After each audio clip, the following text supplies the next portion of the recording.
उत्तराखंड के हल्द्वानी में हिंसा मामले में हुकूमत हिंद के अहम ओहदों पर काम कर चुके 83 रिटायर्ड नौकरशाहों ने रियासत के चीफ सेक्रेटरी को खत लिखा है।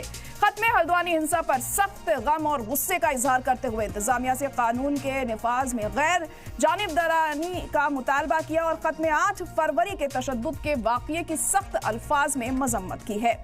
खत में कहा गया है कि हल्द्वानी में एडमिनिस्ट्रेशन आईनी जिम्मेदारियों को नजरअंदाज कर रही है, सियासी मकसद के लिए कानून और मशीनरी का गलत इस्तेमाल किया जा रहा है। और आज की बड़ी बहस में आज भी हम इसी पर करेंगे बात। क्या उत्तराखंड में मुसलमानों को निशाना बनाया जा रहा है? क्या हल्द्वानी में दंगे का अलर्ट था?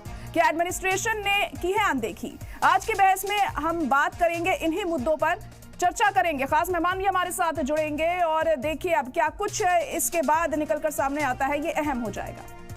तो हल्द्वानी में हिंसा के बाद लगातार सवाल उठ रहे थे कि क्या ये पहले से ही तय किया गया था कि ऐसा होगा। और अब देखिए करीब ऐसे 83 रिटायर्ड नौकरशाहों ने खत लिखा है उत्तराखंड के चीफ सेक्रेटरी को और इस खत में अपने गुस्से का इजहार किया है। उन्होंने हल्द्वानी हिंसा की गैर जानिबदाराना जांच का मुतालबा किया है। खत में 8 फरवरी को हुए हल्द्वानी हिंसा की सख्त मजम्मत की गई है और इस खत के जरिए ये कहा है कि अक़लियतों को निशाना बनाने की मुहिम रची गई और इसको जल्द से जल्द बंद किया जाना चाहिए। अब इस खत का कितना असर हमें देखने को मिलता है आने वाले दिनों में, ये देखने वाली बात होगी। लेकिन इसके बाद सवाल कई खड़े हो जाते हैं, क्या वाकई ऐसा है? क्या अक़लियतियों को निशाना बनाया जा रहा है उत्तराखंड में? क्योंकि हल्द्वानी हिंसा में हमने देखा था जिस तरीके से खासी तादाद में लोगों की जान चली गई थी, काफी तादाद में लोग जख्मी भी हुए थे। उसके बाद माहौल जो खराब हुआ वो पूरी तरीके से अब तक भी ठीक नहीं हो पाया है।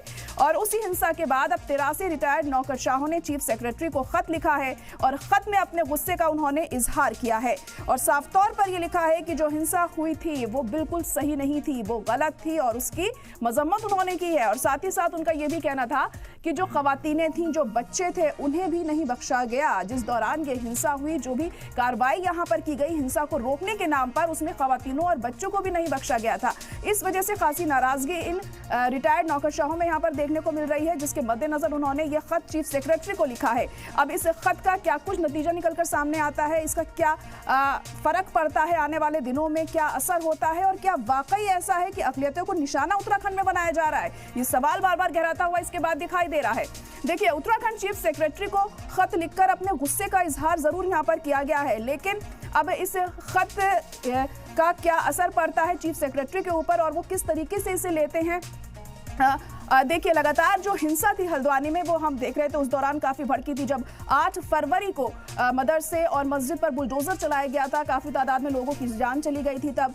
और अगर कहा जाए तो अभी तक भी हालात वहां पर ठीक नहीं हैं और ऐसा भी माना जा रहा है कि इसी तरीके का वाकया हल्द्वानी के आसपास दूसरी जगहों पर भी हमें देखने को मिल सकता है, ऐसा भी खदशा जाहिर किया जा रहा है।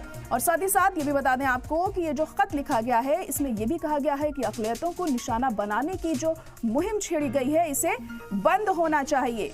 तो 16 फरवरी तक कर्फ्यू और इंटरनेट क्यों बंद रहा, ये भी सवाल उठाए गए वहां पर।